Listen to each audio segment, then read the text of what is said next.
Assalamualaikum warahmatullahi wabarakatuh. A'udzubillahi minasyaitonirrajim. Bismillahirrahmanirrahim. Asyhadu alla ilaha illallah wa asyhadu anna Muhammadar Rasulullah. Allahumma sholli ala sayyidina Muhammad wa ala ali sayyidina Muhammad. Berjumpa kembali bersama saya di channel YouTube saya, Raden Arya Pradana. Salam sehat, salam sejahtera, salam berkah dunia akhirat untuk kita semua. Di pagi hari ini saya berada di Bumi Arya.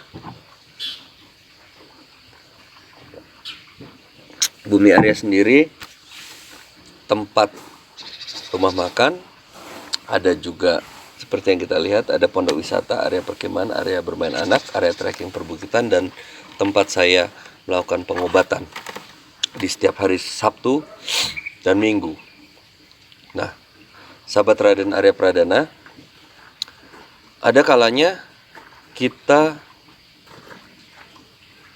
mengalami hal buruk dalam kehidupan kita. Nah, bagaimana kita mengatasinya? Kita harus bisa melihat bijaksana dalam masalah-masalah yang terjadi dalam hidup kita. Contohnya, ketika kita menginginkan sesuatu dan itu belum terjadi, mungkin Allah sayang sama kita. Mungkin Allah sayang sama kita, Allah belum memberikan kepada kita apa yang menjadi kehendak kita. Mungkin ditunda saat ini, ditunda sementara, ditunda selama-lamanya. Kita tidak tahu rahasianya Gusti Allah. Nah, sahabat Raden Arya Pradana, bagi sahabat Raden Arya Pradana yang belum subscribe, like dan komen di channel YouTube Raden Arya Pradana, silahkan subscribe dan like channel YouTube Raden Arya Pradana. Nah, kenapa saya bicara tentang bijaksana menyikapi kehidupan? Karena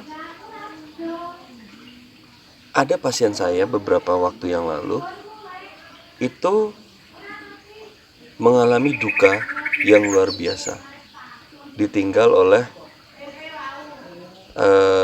anaknya, dan dia sampai dalam kehidupannya itu posisinya adalah kalau saya terenyuh juga, posisinya adalah dia itu hampir tidak bisa menerima kejadian itu.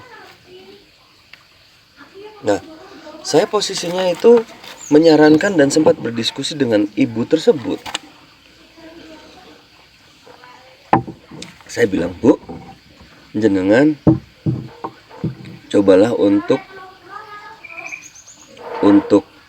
merasakan keajaiban Gusti Pangeran yang lain.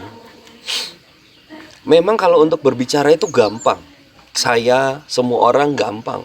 Jangan seperti ini, jangan seperti itu. Tapi kita harus bisa untuk, seandainya kita menjadi dia, seandainya kita menjadi mereka, apa yang kita lakukan, apa yang kita rasakan, apa yang kita rasakan, luka itu bagaimana? Itu harus kita menggunakan rasa empati kita, rasa simpati kita, dan rasa toleransi kita. Ketika orang-orang menyalahkan ibu tersebut, saya berusaha mendekati, karena dia saat itu berobat tangannya, dan juga dia cerita, dan di channel YouTube saya juga ada, dia belum bisa menerima dan dia masih terpukul dengan kondisi tersebut. Nah, sahabat Raden Arya Pradana, cobalah bijaksana menyikapi kehidupan, karena kehidupan itu Allah yang punya, Allah yang membuat semuanya. Nah, saya bilang sama ibu tersebut, saya bantu doa, dan ini ibu tersebut adalah berkeyakinan non-Islam, tapi tetap Pengobatan ikhtiar bersama Raden Arya Pradana adalah pengobatan lintas agama, lintas budaya, lintas suku. Tidak memandang, karena ilmunya Gusti Allah itu ilmu yang sangat luas, tidak bisa dikotak-kotakan. Walaupun kita berbeda keyakinan, tapi itu adalah bagian dari toleransi dalam kehidupan kita. Bertoleransilah terhadap kehidupan kita. Jangan merasa diri kita yang paling benar, keyakinan kita seperti ini, seperti itu. Jangan. Ketika saya berhadapan dengan ibu tersebut, empati saya keluar, simpati saya keluar. Dan saya tidak berpikir dia muslim atau bukan. Saya berpikir bagaimana cara menyelamatkan, bagaimana cara untuk mensupport ibu itu. Karena anaknya juga curhat sama saya. Ibunya juga curhat sama saya.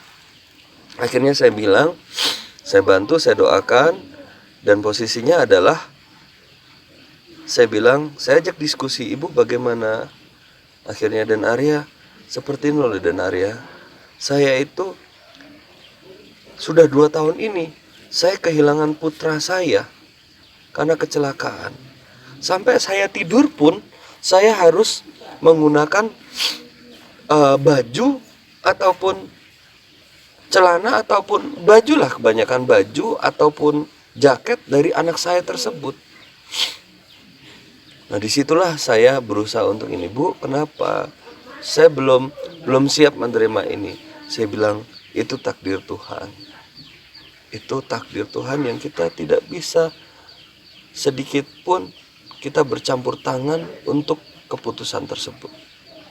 Dia menangis. Saya bantu menenangkan diri dan akhirnya saya bantu dengan doa. Nah, itulah keajaiban Allah itu terjadi. Doa saya terhadap yang berbeda keyakinan itu terjadi dan luar biasa. Ambisi kita untuk melakukan kebaikan. Hilangkan ambisi kita untuk ketidakbaikan atau keburukan, tapi tumbuhkan ambisi kita untuk menjadi orang yang bermanfaat. Nah, 2 kali dia berobat sama saya. Alhamdulillah, dia sudah bisa lepas bantal yang terdiri dari baju-baju anaknya, kemeja-kemeja anaknya, jaket anaknya. Sudah ada melakukan perkembangan. Dan sekarang dia sudah berani keluar rumah. Sebelumnya kan hanya mengurung diri. Di rumah. Nah, sahabat Raden Arya Pradana, ketika kita berempati, ketika kita bersimpati terhadap hal yang terjadi di sekeliling kita, banyak hal keajaiban Allah yang menanti kita karena kebaikan kita. Maka jangan tunda kebaikan dan jangan hitung-hitungan masalah kebaikan. Karena kebaikan itu mendatangkan keajaiban, dan keajaiban Gusti Pangeran itu membuat kita bahagia. Ingat,